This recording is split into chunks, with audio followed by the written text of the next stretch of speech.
really want to talk much about me, but I'm going to say what happened because Tsibu, because of her, she saved my life. So this is what I'm going to tell. The Lagerälteste came and she said, "Don't worry, it's okay, it's okay." And then she came away and she said to Tsibu, "I've got a cousin in your lager. Please give her food and I will watch over your sister and my friends," because they said we are three together. "And if anything's the matter, you tell me and I will be sure that they're all right." It was wonderful. Tsibu was so pleased and she gave food to the cousin all the time. It was fine. Now what happened was that all the time there were selections where they were taking, people who didn't look well were taken to the crematorium in the middle all the time. And I, especially because I couldn't eat, I started to be very bad. My eyes were red, awful, and I had swellings on me. Really, it was bad. And I can't know how it happened. I think it was just HaKadosh Baruch Hu who watched over me. I looked so terrible. I was so thin. And every time there were this and people were sent away, I was left. I was all right. I couldn't understand it, but every time it happened, when they came, I was just asking HaKadosh Baruch Hu, please, please look after me, please what? And I couldn't remember any of the tefillot which we were saying at home. Or the Ani, you know, which children say. I forgot everything. So all I could remember was Shema Israel. So I said that about 100 times a day, all the time. Every time I was frightened again, I said Shema Israel. And what happened one day, they did take me and Goldie and Suri, the three of us, with some other, lots of young children. And suddenly there was a whole place, and they put us into a block where they put the people till the next morning, not morning, like 2 or 3 o'clock at night. They took them away in Loris crematorium. So they put all these people, and us as well, in there, and they locked us in. And that was so frightening. We knew what that was. We knew we had been taken to the crematorium. And there were a lot of younger girls of, I don't know how they managed to stay in the lager so long. Some were only about 10, 12 years old. I was 14. It really made a difference. And I remember they were crying and screaming, and we were just quiet, very frightened. And I said to one little girl next to me, I said, "Shh, don't cry, don't scream, it will be all right, just be quiet."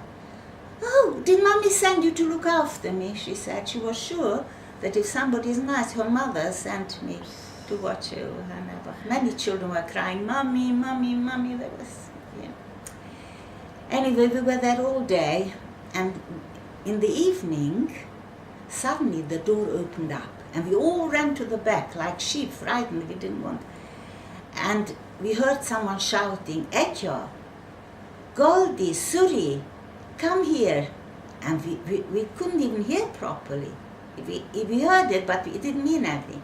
So she said again, "Tsibu said." So when she said that, suddenly it hit me. So we ran forward, and she pulled us out quickly and locked the gates again. It was a Lagerälteste. Somebody told Tsibu in the afternoon what happened. So she said, "Please go and find the Lagerälteste and bring her here." And somebody did, and she told her what happened. So she said, "Don't worry, they'll be okay." And she came in there, she really kept her word. And she came in the evening and she pulled us out. And she told us, "Nobody must know that I took you out of there, because they will kill me and they will kill you as well." So she put us in another block where there were people, and she said, "In the morning when they will find out, they always count, when they find out that 3 are missing, they will come to every place to count where there are 3 more, and they will see there are 3 more in this block. And they will say, 'Who is it? Come forward. You must not say a word.' And they're going to shout and threaten you. You mustn't say anything, because they'll kill you in any case, and they'll kill me." She was very, very strict, so we were frightened, and okay, we'll do that. And this happened in the morning when it was Selapel. They came to count us every morning. We all stood in line. They saw there were 3 more people there. So they started to shout, "Who are you? We knew you are here. Come out.